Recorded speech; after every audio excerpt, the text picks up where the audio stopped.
नमस्कार, मणिगुरु के इस खास पेशकश में आप सभी का स्वागत है। मैं हूं स्वाति रायना। सभी म्यूचुअल फंड स्कीम्स के लिए एक समान टोटल एक्सपेंस रेशो यानी यूनिफॉर्म टोटल एक्सपेंस रेशो, जिसे टीईआर भी कहा जाता है, इसे लेकर कैपिटल रेगुलेटर सेबी ने एक प्रस्ताव दिया है और इसके पीछे सोच ये कही जा रही है कि म्यूचुअल फंड में निवेश करने वालों को ये पता होना चाहिए कि उनसे कितना पैसा म्यूचुअल फंड कंपनियां लागत के तौर पर वसूल रही हैं।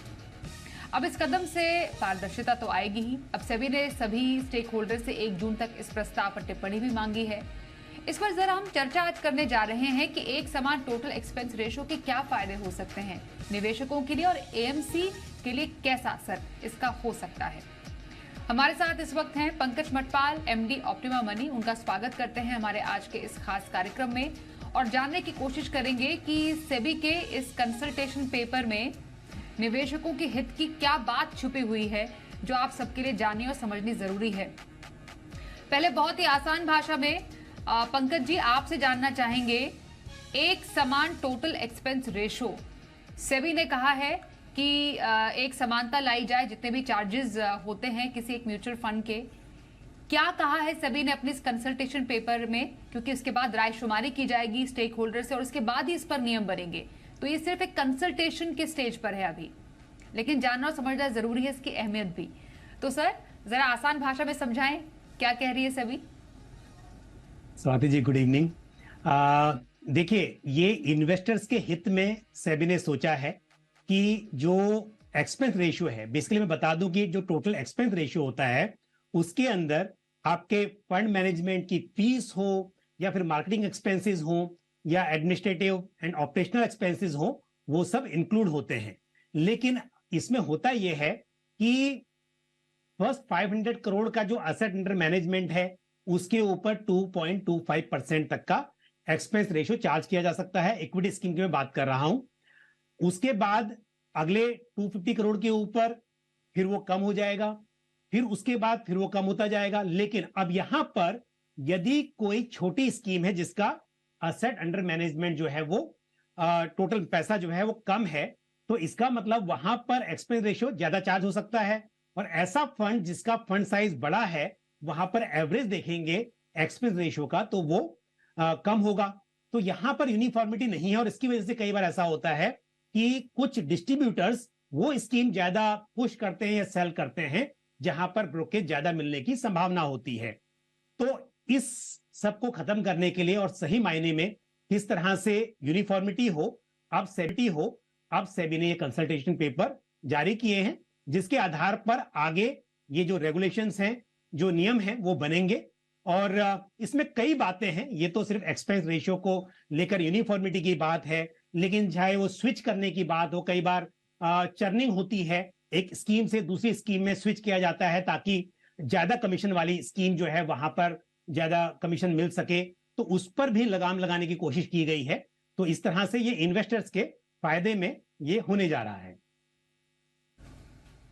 ओके, हमारे साथ क्रेडेंस वेल्थ एडवाइजर्स के सीईओ कीर्तन शाह भी हैं, शो में हमारे साथ शामिल हो चुके हैं। कीर्तन, स्वागत करते हैं आपका भी इस शो में।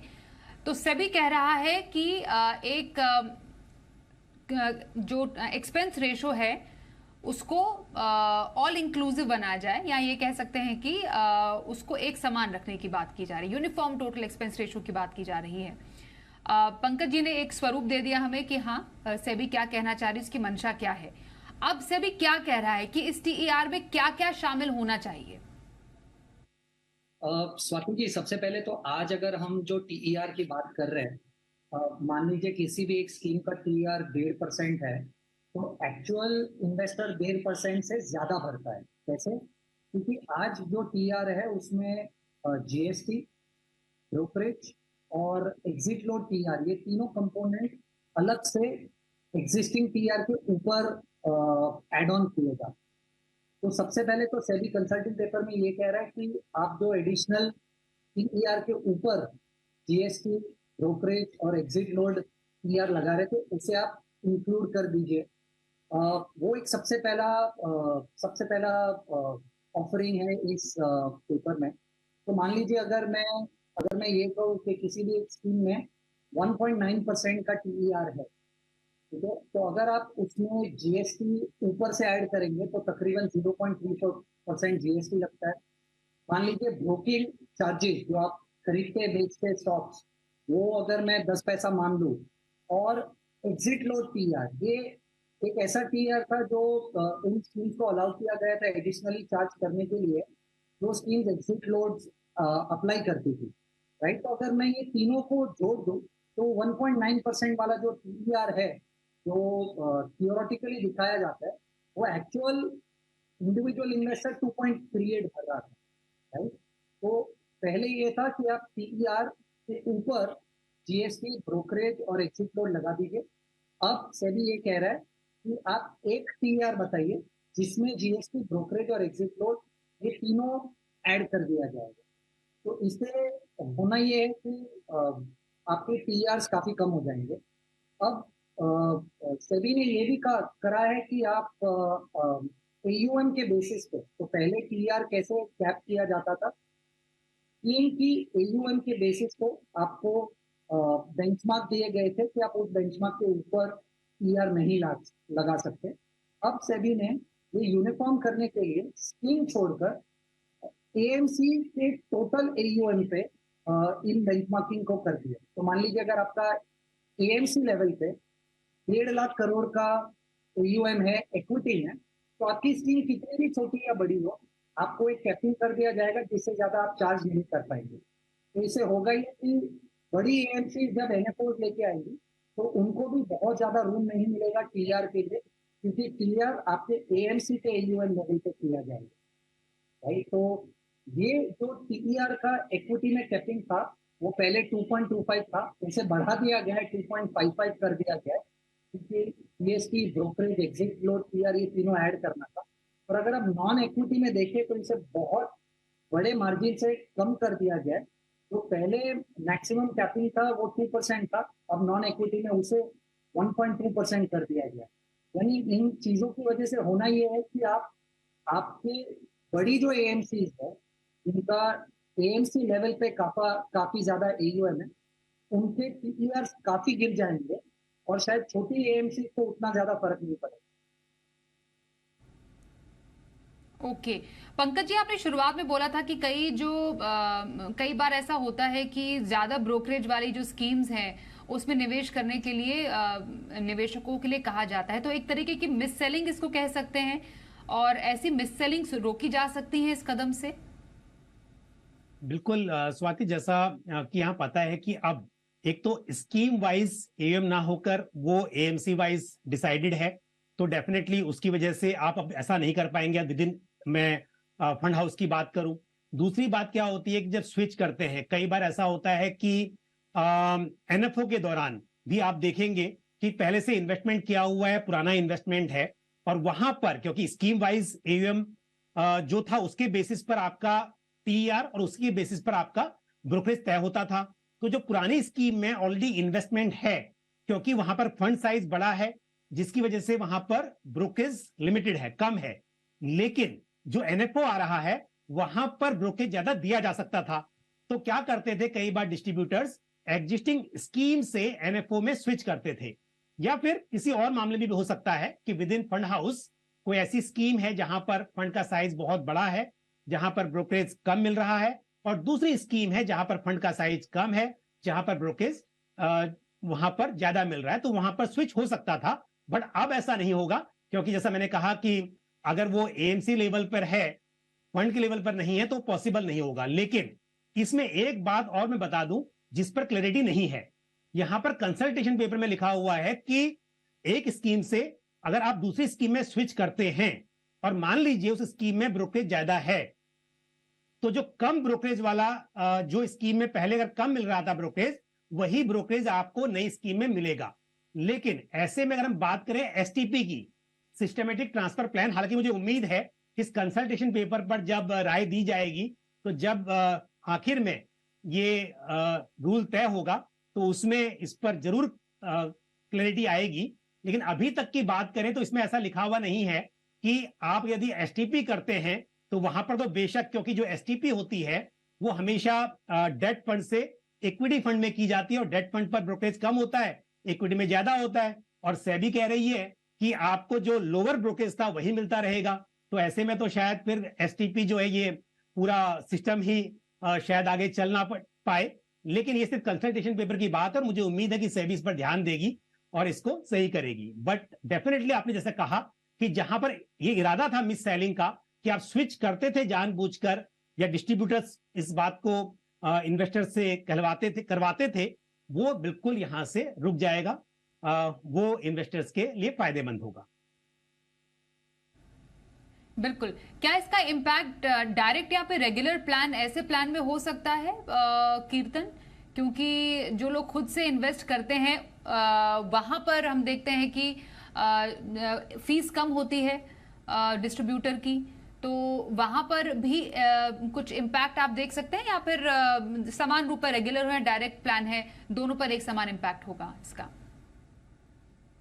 देखिए स्वाति जी, जो डायरेक्ट वाला प्लान होगा उसमें आइडिया बड़ा सिंपल है सेबी का ये करने से कि आपकी जो रेगुलर प्लान है उसमें से जो भी आपका कमीशन है वो कमीशन निकल जाएगा और बचा हुआ डायरेक्ट पे आ जाएगा। सेबी का कंसल्टिंग पेपर जो है उसमें बहुत कैटेगोरिकली लिखा हुआ है कि ऑन एन एवरेज एएमसी तकरीबन 75% अपनी फीस डिस्ट्रीब्यूटर्स को पास कर रही है। तो ये बहुत ही क्लियरली स्पेसिफाई किया गया है कि हर चीज में जहां पर भी आप डायरेक्ट की बात करेंगे तो डायरेक्ट का जो इम्पैक्ट होगा वो रेगुलर स्कीम माइनस जो कमीशन है वही डायरेक्ट का टीआर होगा। ये बहुत स्पष्ट दिया गया है, तो उसमें कोई क्लैरिटी है ही नहीं। तो मान लीजिए अगर आपके रेगुलर में 2% है और अगर आपका डिस्ट्रीब्यूशन कमीशन एएमसी लेवल पे जो एनुअल देखने के बाद अगर मान लीजिए 50 पैसा है तो आपका डायरेक्ट में वो 1.5% होगा। ये बहुत क्लियरली कंसल्टिंग पेपर में स्पेसिफाई किया गया है।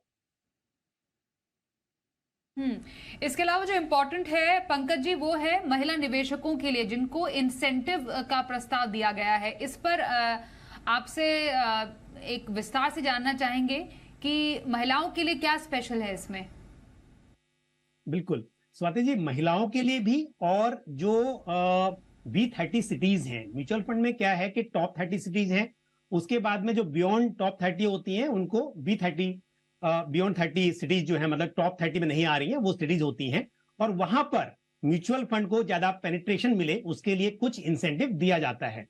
तो इसमें भी क्या हो रहा था कि अभी तक 12 मंथ तक अगर कोई नया इन्वेस्टर आया, नया मतलब उसने आपके पास यहां इन्वेस्टमेंट किया, चाहे उसके पैन पर पहले से इन्वेस्टमेंट हो रहा हो, लेकिन तो भी उस पर आपको एडिशनल अपफ्रंट कमीशन मिलता था अगले 12 मंथ तक, या जब तक भी अमाउंट 2 लाख का ना हो जाए तब तक उस पर कमीशन मिलता था। लेकिन अब सेबी ने क्या किया है, एक तो ये कि जो B30 सिटीज हैं वहां पर अगर मान लीजिए आप एसआईपी के थ्रू इन्वेस्टमेंट कर रहे हैं तो फर्स्ट टाइम में 1% जो पहला इन्वेस्टमेंट आया उसका 1% या फिर मैक्सिमम 2000 रुपीज ही वहां पर इंसेंटिव दिया जा सकेगा। वो एक चीज है। और दूसरी बात मतलब ये डेफिनेटली जो B30 सिटीज हैं वहां पर पेनिट्रेशन बढ़े, नए इन्वेस्टर जिनका फर्स्ट टाइम पैन कार्ड पर पहली बार इन्वेस्टमेंट हो रहा है वही इसके दायरे में आएंगे। ऐसा नहीं है कि मतलब पहले किसी फंड हाउस में किया हुआ है आप दूसरे फंड हाउस में कर रहे हैं तो उसको इंसेंटिव मिलेगा, जो अभी तक होता था वो अब नहीं होगा। और दूसरा, महिलाएं जो पहली बार इन्वेस्टमेंट करेंगी उनके इन्वेस्टमेंट पर भी यहां पर इंसेंटिव रखा जाएगा। तो जिससे मतलब सीधी सी बात है कि छोटे शहरों में जहां पर म्यूचुअल फंड का पेनिट्रेशन कम है वहां बढ़ाया जाए, साथ ही महिलाओं की भागीदारी इन्वेस्टमेंट में बढ़ाई जाए, उसको लेकर ये इंसेंटिव का प्रपोजल रखा गया है। बिल्कुल। कीर्तन, कुछ समय पहले सेबी ने यह भी कहा था कि परफॉर्मेंस आधारित फीस होनी चाहिए, परफॉर्मेंस लिंक्ड फीस की हम बात कर रहे हैं, जिस पर हमने पिछले शो में चर्चा भी की थी। आप दोनों ही एक्सपर्ट्स हमारे साथ थे। उस पर कुछ क्लैरिटी इस बार सुनने को मिली है सेबी की तरफ से, क्योंकि उसमें भी कंसल्टेशन पेपर लाने की बात की जा रही थी।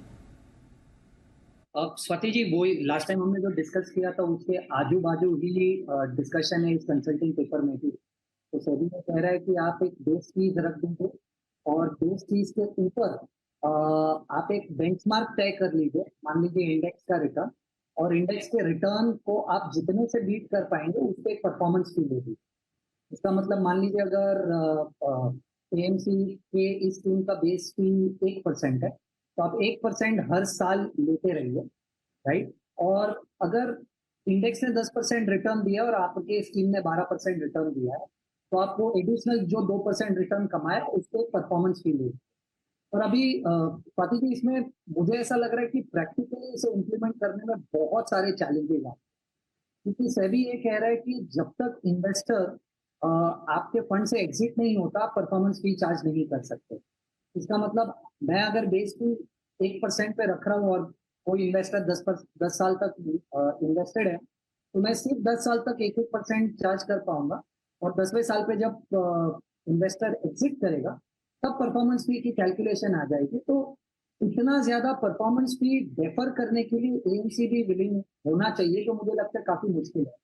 अब इसके साथ अगर आप एसआईपी का कॉम्प्लिकेशन, एचडब्ल्यूपी का कॉम्प्लिकेशन, एसटीपीज का कॉम्प्लिकेशन, ये अगर सब ऐड कर दें, मुझे ऐसा लग रहा है परफॉर्मेंस कैलकुलेशन एक काफी ज्यादा डिस्कशन और क्लैरिटी आना बाकी है कि इनकी कैलकुलेशंस कैसे की जाए। तो मुझे ऐसा लग रहा है कि ये जब भी फाइनल वर्डिक्ट आएगा उसमें शायद मुझे ऐसा लग रहा है ज्यादा क्लैरिटी होगी परफॉर्मेंस फीस पर।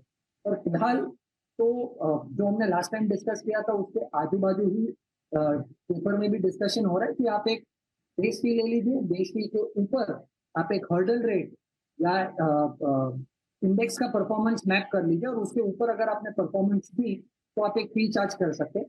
तो एक डेफिनेटली एक अच्छा पॉइंट जो ऐड किया गया कंसल्टिंग पेपर में वो ये है कि इस परफॉर्मेंस फी को भी आप कैप करेंगे मैक्सिमम लिमिट पे, क्योंकि अगर आप परफॉर्मेंस फी को कैप नहीं करेंगे मैक्सिमम लिमिट पे, और मान लीजिए अगर 2020 जैसा साल आ गया जहां पर कुछ फंड्स ने 50%, 80%, 100% जितने रिटर्न दे दिए, और इंडेक्स ने मान लीजिए 30% रिटर्न दिए, तो आपकी परफॉर्मेंस भी बहुत ज्यादा हो जाएगी इस साल की। तो एक बहुत अच्छी चीज जो मुझे ऐसा लग रहा है लास्ट टाइम से ज्यादा इस पेपर में इंक्रीज की गई है, वो है मैक्सिमम कैपिंग ऑन परफॉर्मेंस, जो जो एक बहुत इन्वेस्टर के इंटरेस्ट में लाया गया पॉइंट है मेरे हिसाब से।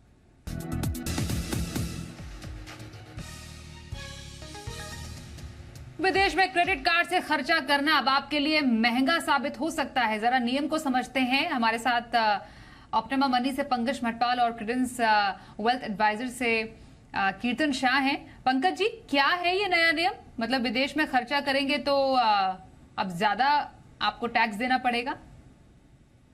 बिल्कुल, देखिए स्वाति, 1 जुलाई से आप यदि पैसा बाहर भेजते हैं अपने इंडिया से दूसरी कंट्री में, तो उस पर टीसीएस अप्लाई होने जा रहा है।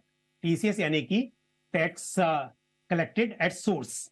तो पहले ये थोड़ा सा क्लैरिटी नहीं थी कि वो क्रेडिट कार्ड पर होगा कि नहीं होगा, तो भी क्लैरिफाई किया गया है कि क्रेडिट कार्ड से भी यदि खर्चा कर रहे हैं, आप विदेश घूमने जाते हैं, उसके लिए आप टिकट बुक करते हैं या कोई भी खर्चा करते हैं जहां पर आपकी जो मतलब करेंसी कन्वर्ट हो रही है, तो उस पर भी टीसीएस एप्लीकेबल होगा। तो आप किसी भी चीज के लिए पैसा बाहर भेज रहे हो एक्सेप्ट बच्चों की ट्यूशन फीस या फिर मेडिकल ट्रीटमेंट के लिए यदि पैसा बाहर भेज रहे हैं, उस पर टीसीएस एप्लीकेबल नहीं है। अदरवाइज आप यदि रेजिडेंट इंडियन हैं और फीमा के नियमों के तहत जो एलआरएस है यानी कि लिबरलाइज्ड रेमिटेंस सिस्टम, उसमें आप यदि उसके तहत क्योंकि लिमिट है कि $250,000 पर फाइनेंशियल ईयर में बाहर भेजे जा सकते हैं, तो उसके ऊपर ये नियम है कि अब टीसीएस वहां पर एप्लीकेबल होगा। ओके। क्या इसका मतलब ये क्या किसी का टोटल टैक्स लाइबिलिटी जो है कीर्तन, ये बढ़ा सकता है? क्योंकि लोग यही जानना चाह रहे हैं, क्योंकि अगर ज्यादा टीसीएस कटेगा उसको क्लेम भी किया जा सकता है, तो ये पूरा जो टैक्स गणित है वो किस तरीके से रहेगा?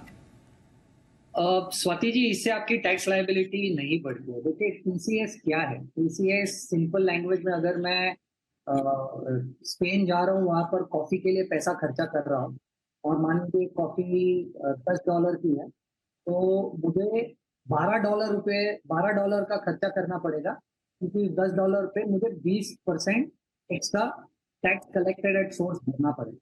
तो अब ये जो 20% एक्स्ट्रा कट रहा है, ये एक्चुअली आपकी 26 AS में दिखने लगेगा, और उस 26 AS में क्योंकि ऑलरेडी दिख रहा है, इसके लिए आप जो एडवांस टैक्स भरने की कोशिश करोगे, उसके सामने आप इसे एडजस्ट कर सकते हो।